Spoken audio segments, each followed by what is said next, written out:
Thank you, AIS. Thank you, Dr. Amit. I have been allotted a heterogeneous group of diseases, lasers in CSR, barrage laser, ROP laser, and lasers in ocular tumors.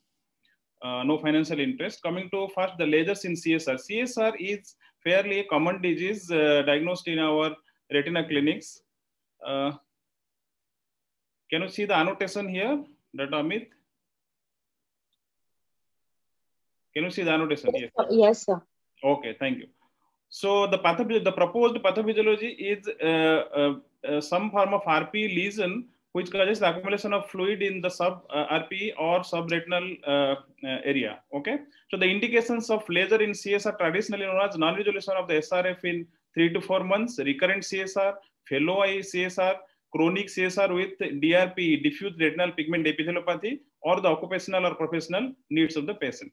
So we know traditionally there are ink blood leakage and smokestack leakage. We can see over here, this is the clinical photo. This is the early frame of the FFA. So what I try to impress upon here is we should not miss the early frame of the FFA. This is the ink blood leakage and this is the smokestack leakage.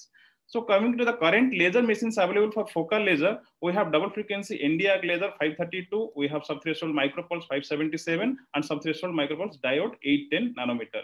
Lenses used, we use a focal lens, Menster or focal lens. The grade of the burn, we should aim for a grade 1 or grade 2 burn. As we can see over here, some people directly hit over the leak or some people hit it in a flower petal pattern as I have shown it over here.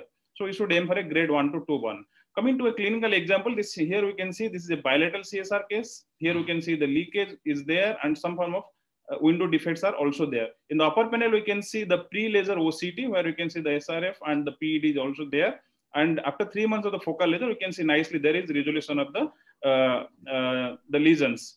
However, sometimes we need the repeat focal laser also. Here you can see after the first focal laser was done, there was resolution of the SRF, but it was not complete healing. The patient needed a second focal laser, after 3 months of which there was complete resolution of the SRF with some form of RP lesions. There is a subthreshold micropulse yellow laser, which is now gaining popularity among the retinologists. And this is invisible reaction subthreshold. Subthreshold means it's invisible, it's not visible, but it is sufficient to produce an RP effect, which is confined to photothermal effect only. Here you can see some of the clinical examples. This is from TNOA journal. I have taken this photo, especially for the subfoveal leaks. So traditional focal lasers we can do for the lesions, for the leak, if it is more than 375 micron from the center of the fovea. However, if it is subfoveal, subthreshold micropulse yellow laser is more preferable. Another thing, another indication is your chronic CSR. Chronic CSR cases, we can do subthreshold micropulse yellow laser. This is one image from seminars in ophthalmology from our Arvind group. Here we can see post laser, there is good resolution of the subretinal fluid. Another concept is your subthreshold TTT for CSR. Here it's 810 nanometer, size is 0.5 micron, 0.5 mm, and we can see this is long pulse duration. Long pulse means around 1 minute. Power is 100 milliwatt around, and you have to titrate it accordingly. You have to give a subthreshold, give a test burn first, then decrease it by 10% or 30 to 40% according to different literature. Dr. Shukla et al., they are having the largest series of TTT for CSR. This is one of the images from their paper where you can see there is resolution of the lesion post subthreshold TTT. Then PDT for CSR with different permutation and combination of low fluence, high fluence, and other different combinations. It has been tried. Special situations like chronic CSR or subthreshold CSR, it actually helps. This is a case of DRP where subfoveal smokestack leak we can see over here, and the post low fluence PDT you can see there is nice resolution of the SRF. So coming to the summary of lasers in CSR, so consider the indications, locate the leakage sites in the early frame of the FFA, and it should be a recent FFA. Monitor for the CNVM development in the site of laser, and in special situations you have to consider other treatment modality like PDT, TTT, or micropulse yellow laser, subthreshold yellow laser. Coming to my second topic, that is barrage laser. The absolute indication for barrage of any peripheral lesion is symptomatic retinal hole. You can see over here, symptomatic retinal hole. Rest of the things what are discussed in our ward rounds or for the comprehensive ophthalmologist are relative indications. So what is the pathomechanism of a barrage laser? It causes exudative choroiditis, which ultimately gives to adhesive choroidal scarring. So for a posterior or equatorial break, you have to give 2 to 3 rows of burns, which should not be overlapping, just overlapping. and you should not hit directly over the margin of the break or the operculum or the vitreous nearby. So you can get a nice scarring post laser. And for the anterior breaks, you can use Goldman 3-mirror lens or LIO with scleral indentation. Here also avoid the operculum and the vitreous traction, and you must connect to the ora. So coming to the barrage of a lattice, you can see over here, we should keep one distance of around 0.5 to 1 dd from the margin of the lattice. We should not encroach on the lattice itself. If multiple lattices are there, we have to connect the lattices.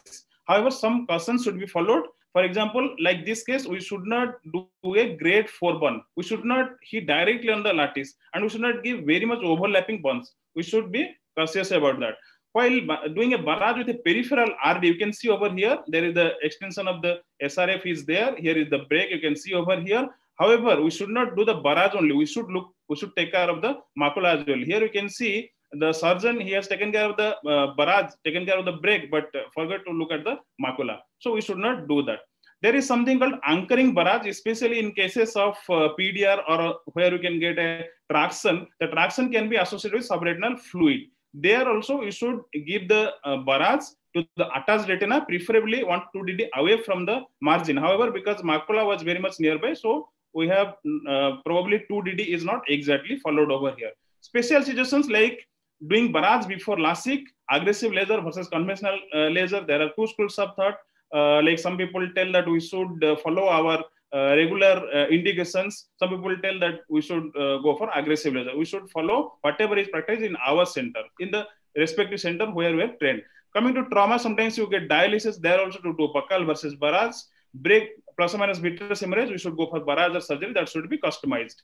So coming to the summary of laser barrage, we have to do practice in model, especially in our beginning beginners, for the fellows and all.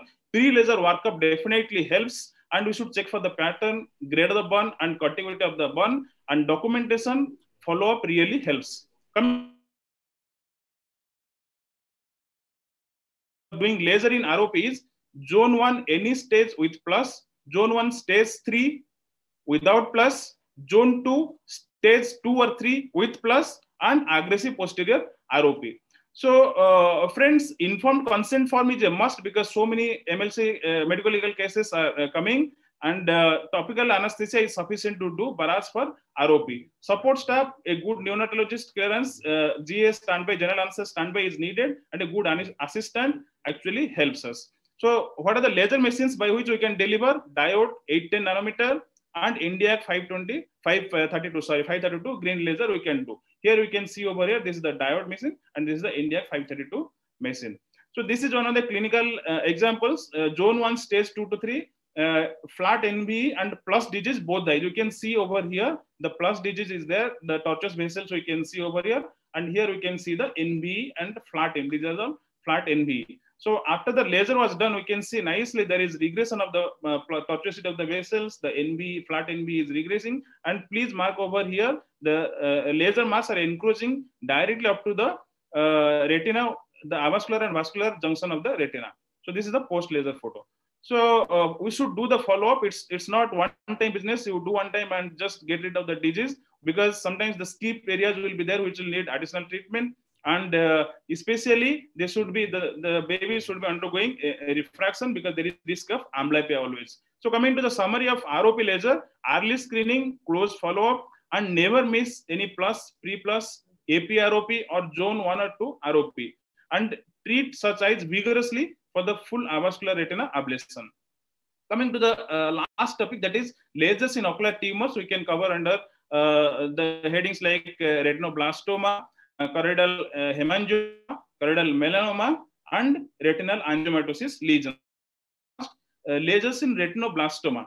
With the advent of other modalities of treatment, laser in retinoblastoma is having very limited use nowadays, because previously it was used for the selective lesions like less than 3 mm in diameter or which are in visually non-crucial areas it were used. However, TTT, transcranial thermotherapy, is a better alternative nowadays. The heat generated through a 810 micron laser through the LIO, through the laser delivery system, is actually effective, and it can achieve complete regression in around 85% of the cases. However, repeat treatment modality, repeat sessions are needed. And sometimes if adjunct to chemotherapy it is used, it is known as chemothermotherapy. So this is one of the examples where you can see this is a group B retinoblastoma, and this is after the first session of TTT, this is after second session, this is after the third session, and this is after the fourth session. You can see nicely regressing lesion. These are in between some of the peripheral lasers were given to this patient.